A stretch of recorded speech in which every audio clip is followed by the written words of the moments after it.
ഡൽഹി ദൂരദർശൻ സംപ്രേഷണം ചെയ്യുന്ന മൂക്കർക്കും ബദിർക്കും വേണ്ടിയിട്ടുള്ള വാർത്ത തിരുവനന്തപുരം ദൂരദർശൻ മലയാളത്തിൽ സംപ്രേഷണം ചെയ്താൽ എപ്രകാരമായിരിക്കും എൻ്റെ ഭാവനയിൽ?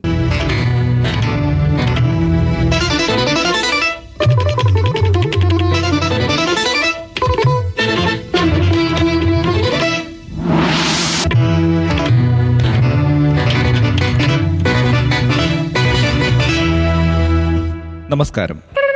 ദൂരദർശൻ കേന്ദ്രം തിരുവനന്തപുരം.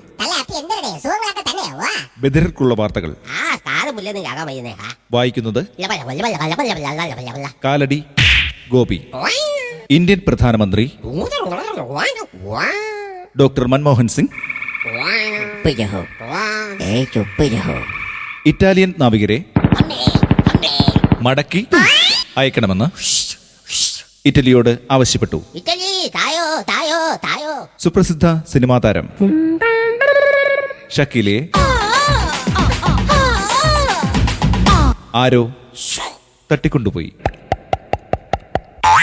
ഹനുമാൻ കുന്നിൽ ഇന്നലെ 3 വട്ടം അതിശക്തിയായി കാറ്റടിച്ചു. പെൺവാണിഭ കേസിൽ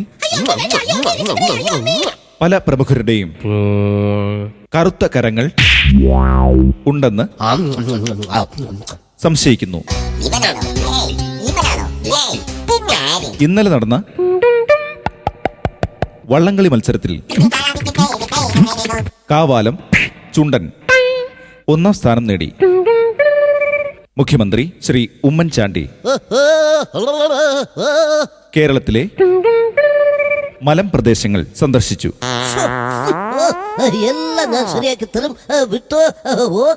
ഇന്ത്യയിലുണ്ടാക്കിയ മുങ്ങിക്കപ്പൽ മുങ്ങിയിട്ട് ഇതുവരെയും പൊങ്ങിയില്ല. കാശ്മീരിൽ ഭൂഗർഭം, ഛർദി, വയറിളക്കം എന്നിവ പടർന്നു പിടിച്ചു. ചട്ടമ്പി സ്വാമികളുടെ സമാധി ദിനത്തോടനുബന്ധിച്ച് എല്ലാ സർക്കാർ സ്ഥാപനങ്ങൾക്കും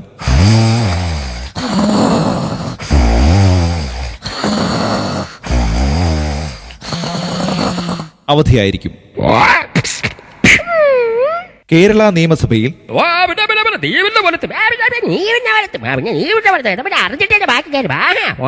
ഇന്നലെ MLA-മാർ കാലുമാറ്റവും ഇറങ്ങിപ്പോക്കും നടത്തി. നിയമസഭാ ചീഫ് വിപ്പ് PC ജോർജ് കേരളീയർക്ക് വിഷു ആശംസകൾ നേർന്നു. കേരളത്തിലെ എല്ലാവർക്കും എന്റെ ആശംസകൾ. ഇവിടെ സർക്കാർ എല്ലാം നന്നായിട്ട് എല്ലാവരുടെയും കൈ കാത്തു തുടങ്ങി ആഘോഷിച്ചു. ഇദ്ദേഹത്തിന്റെ ഈ പദപ്രയോഗങ്ങൾ ന്യൂ ജനറേഷൻ സിനിമയായി പുറത്തുവരും. ഇന്നലെ കണ്ണൂരിൽ വെച്ച് നടന്ന ബാസ്കറ്റ്ബോൾ മത്സരം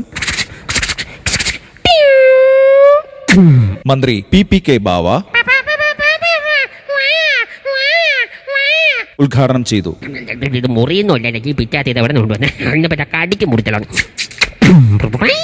പ്രശസ്ത എഴുത്തുകാരൻ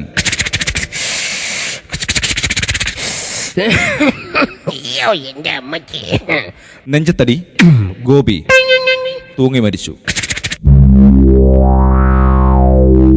ബോളിവുഡ് സൂപ്പർ സ്റ്റാർ ഷാരൂഖ് ഖാൻ, പ്രശസ്ത പിന്നണി ഗായിക റീമി ടോമിയെ സ്റ്റേജിൽ വെച്ച് എടുത്തുപൊക്കി. ഇനിയൊരിക്കലും ഗായികമാരെ പൊക്കില്ലെന്ന് ഷാരൂഖ് ഖാൻ പ്രതിജ്ഞ ചെയ്തു. പ്രതിപക്ഷ നേതാവ് VS അച്യുതാനന്ദൻ മുല്ലപ്പെരിയാർ പ്രശ്നത്തിൽ 3 മുക്ക് ജംഗ്ഷനിൽ ആഞ്ഞടിച്ച് സംസാരിച്ചു.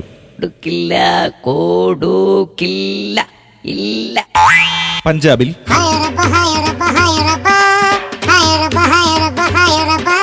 സിഖ് തീവ്രവാദികൾ അഴിഞ്ഞാട്ടം തുടരുന്നു.